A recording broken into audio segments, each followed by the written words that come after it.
Well, surprise, it's Linda. I wanted to do a little bit of a different kind of video here on inauguration of my website.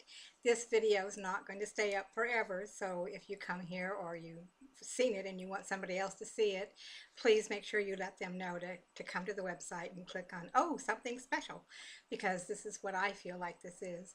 This is just a little bit about my life growing up and what it was like, and maybe some things that the younger members of my family don't know or don't remember or have not heard about, although my family talks all the time. So it wouldn't surprise me that they don't know every single thing about our family all the way back to my great great grandparents.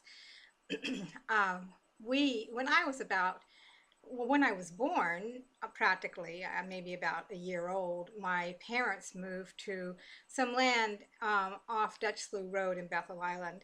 And I like to call it a family compound because we were living there with my grandparents. They had their house, and my uncle and his wife and kids had another house on the same land. And then we were farther back in the compound. And then my other aunt and his family lived not too far down the road from us. So we were all pretty much there together. Um, and my parents, my father and his brothers all worked together and shared a company. And um, that went on for many, many years.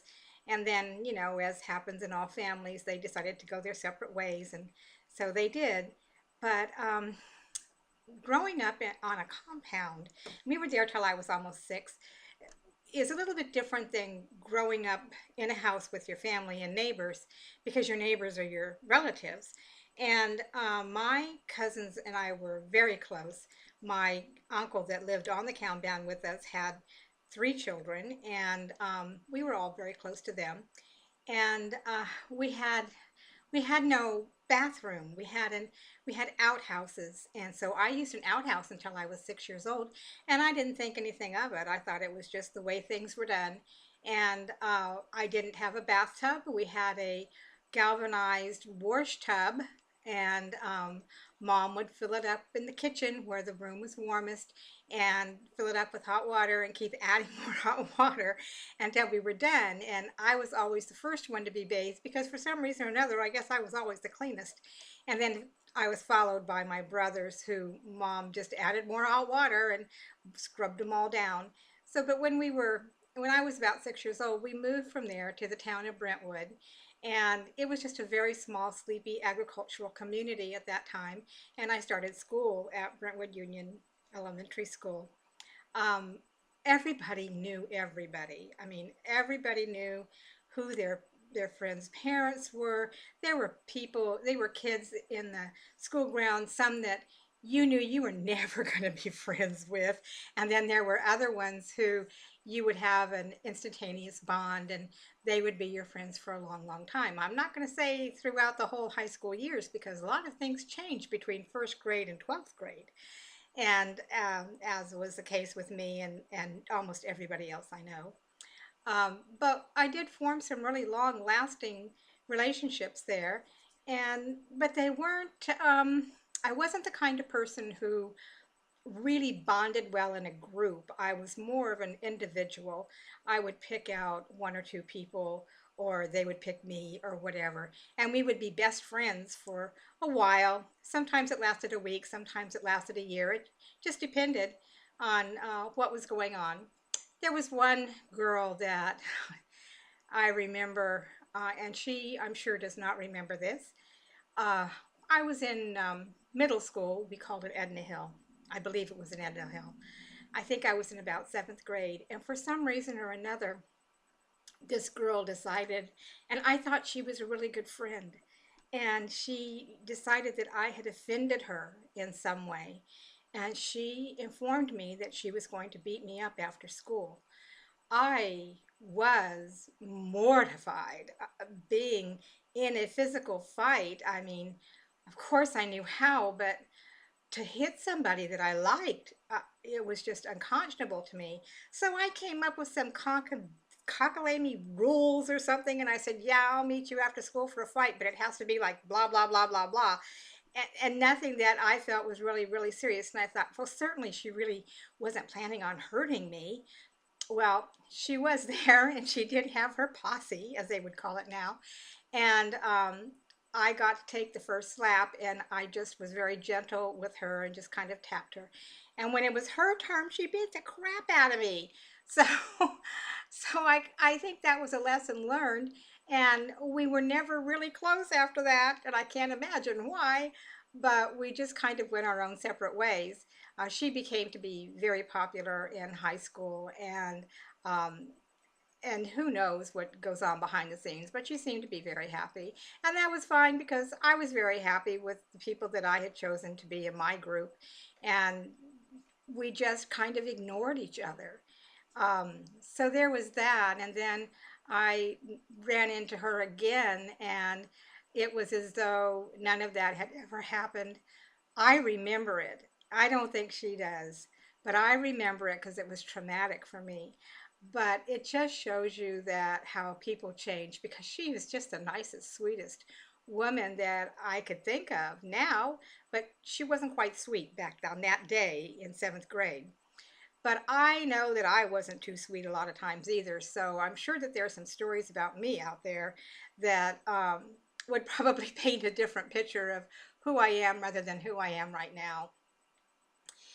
Growing up as a Barty was fun. It was challenging. It was very, how do you say, I learned a lot. I think I learned a lot more than what maybe some kids my age learned. I learned how to be self-reliant, and I learned how to not, and this sounds like a terrible thing, but I learned how not to trust some people, and probably starting with my friend in seventh grade. But I learned to choose my friends wisely, and to that it was better to have one or two really solid friends than to have a whole gang of people that of whom you don't know which ones to trust and which ones not to trust. I was exposed to a lot of things that I think that some kids may not have been exposed to. I was exposed to classical movies and appreciating the silent movies and learning who the movie characters were. I was exposed to symphonies and concerts. I'm not talking about the Grateful Dead. I'm talking about the symphony, going to hear the San Francisco Symphony, going to see on Broadway plays. And I think that a lot of teenagers growing up during that time probably didn't have that exposure. And for that, I'm extremely grateful. My parents were not wealthy, but somehow or another, we managed to find the things that we needed, and that included tickets and things to the finer things in life.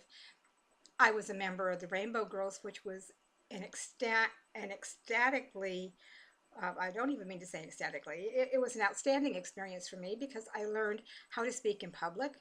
I learned to be self-confident. I learned how to use my memory.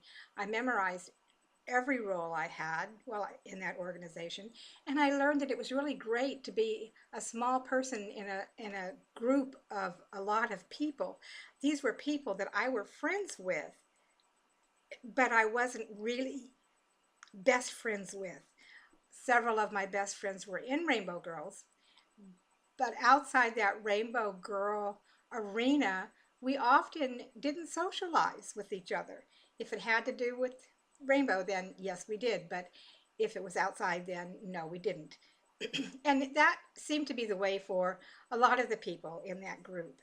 And I think that that was probably a good thing because it helped me to um, sort out the proper time, proper place, and the proper people. And I don't think I would have learned that had I not been a member of that. I was a member of everything. I mean, I was in Girl Scouts and Brownies, and I was in the choir and the chorus, and I tried to take a musical instrument and severely failed. Tried to learn piano, and my mom said she wasn't going to pay for those lessons because I was simply playing by ear. And that's all right, fine. I was very disappointed about the piano lessons because my mother was an extremely good pianist. She would play for me for hours. My my high school friends were near and dear to me. They were chosen well, and the majority are still my friends, and I still appreciate them. I wasn't. what you would call a popular kid. I wasn't the most beautiful daisy in the bunch. And so I was just kind of ordinary. And after a while, I think sometime in my senior year, I thought, you know what? I really don't like being ordinary. I want to be somebody special. And that was when I started exploring some other aspects of my life, like designing clothes and things like that, and decided that I wanted to take a different path. I had all those years growing up, I had wanted to be a teacher, and I changed my direction. I decided I wanted to do something creative, and so I went after graduation, which graduation graduation day was kind of an odd day for me. I had broken up with my boyfriend, and so I was technically single.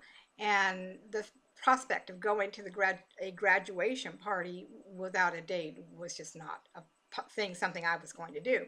So I latched on to my older brother, who was dating my best friend, and my cousin, who was graduating the same year I was. And I said, whatever you guys are doing tonight, I'm hanging out with you. I'm going wherever you go. But from the moment the moment pomp and circumstance started, a very close friend of mine who was a year behind me, as I'm rising up on the stand to join the choir, because those of us in the choir were going to sing, and she grabbed my hand, and the minute she grabbed my hand, I started remembering that I wasn't going to be going to school with her. I wasn't going to be seeing her every day. In fact, I was moving away, and I didn't know how often I was going to be seeing her. I didn't know how often I was going to be seeing any of these people that I had grown up with. All of the people in my graduating class were like brothers and sisters to me. And the thought of not seeing them, not having a class to go to, I just burst out in tears and I cried the entire time through graduation. I could hear people saying, "Why is she crying? Why is she crying?" She was crying because she was an idiot. That's why, she was crying because she was realizing that in that stage of her life was over, and she wasn't so sure she was so happy about the path she had taken. But so that's kind of my claim to fame for my graduating year, was I was the girl who cried all the way through the ceremony. But I did leave home. I moved to the city. Is what we would, our form of the city. And I started taking fashion design classes. And then, as it is with a lot of young people, I fell head over heels in love and ended up being pregnant and having my son at a very early age. And I wouldn't change a minute of it. But um, and I still was doing some designing, but I still wasn't going the direction that I thought I wanted to go. So I needed to make some money, so I went to work in an office, and that started my career in office management. And by the time I stopped working in an office, I had managed to become the an administration manager, and that was a nice feather in my cap. But it didn't really offer me a lot of, um, I would say, uh, deep personal satisfaction. Um, I don't know what I was looking for. I got married. I had another child. I had a daughter. Um, and life went on, and that's just the way things go. But I've always loved writing, and I started writing. Well, I can't remember a day when I haven't been writing. I still have files and files full of short stories that I have written over the years, some showing how young and romantic I was, and some showing a side of me that was politically minded, which didn't come out very often. I'm not really very much of a political person.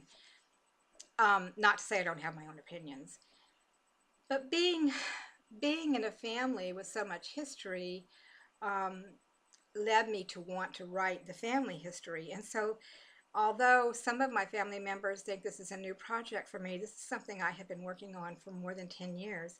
And I just haven't had the time or the opportunity. I get started on it, and you know what?